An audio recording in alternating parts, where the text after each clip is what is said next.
I'll be discussing the International Convention for the Safety of Life at Sea, also known as SOLAS. I chose this particular set of regulations because it provides minimum safety standards for ships carrying industrial personnel. Topics range from general provisions to fire protection and extinction, as well as requirements for life-saving appliances and radio communications.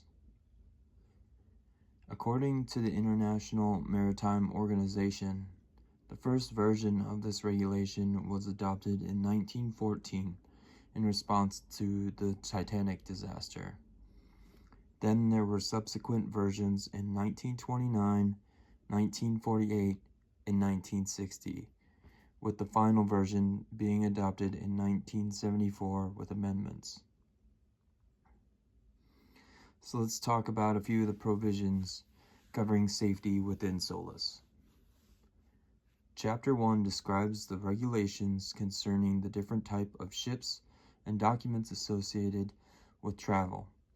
It also includes provisions for control of ships in ports of other contracting governments. Chapter 2 is broken down into subdivisions. The first subdivision in Chapter 2 is on the topic of ship construction. It is written that watertight compartments used on passenger ships must be built to remain afloat after damage to a ship's hull. This includes regulations on the integrity of the ship and also bilge pumping.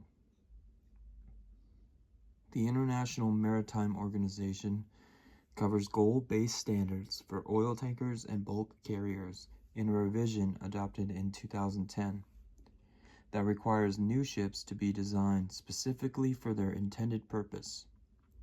The overall goal of this regulation is to limit the amount of pollution due to structural failure. The second subdivision of Chapter 2 covers fire protection. Here, ships must be divided into zones based on thermal and structural boundaries. The goal is to section off areas of the ship to minimize the possibility of ignition of flammable cargo. The International Maritime Organization covers life-saving appliances in Chapter 3 of SOLAS. This sets the number of lifeboats and life jackets required to be on board based on the type of ship. Furthermore, the International Life-Saving Appliance Code provides specific technical requirements for life-saving appliances, and it is mandatory that all appliances comply with this code. Radio communications follow in Chapter 4.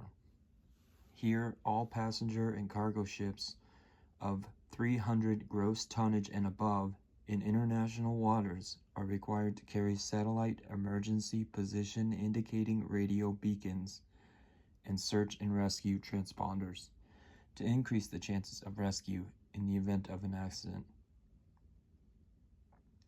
Finally, I would like to jump ahead to Chapter 7 of SOLAS. This covers carriage of dangerous goods and is broken down into parts. Part A covers dangerous goods in packaged form and includes specifications for how goods should be classified, packed, marked, and labeled.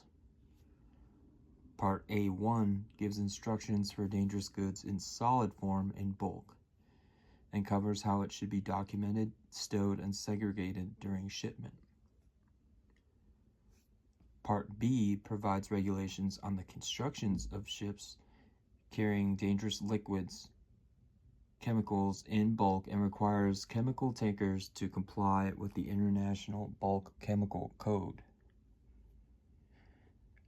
Part C is similar to Part B in that it covers the construction of the ship.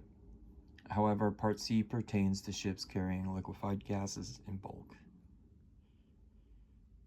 Finally, Part D of Chapter 7 covers special requirements for packaged irradiated nuclear fuel, plutonium, and high-level radioactive waste. and ensure ships comply with the International Code for the Safe Carriage of Packaged Irradiated Nuclear Fuel Plutonium and high-level radioactive wastes. In closing, the regulations put forth by the safety of life at sea are critical to health and welfare to those working aboard ships navigating international waters. These regulations ensure that ships are carrying enough life-saving equipment and are able to communicate in the event of an accident. SOLAS also sets regulations in an attempt to reduce risk of fire and the spread of fire if an incident were to occur.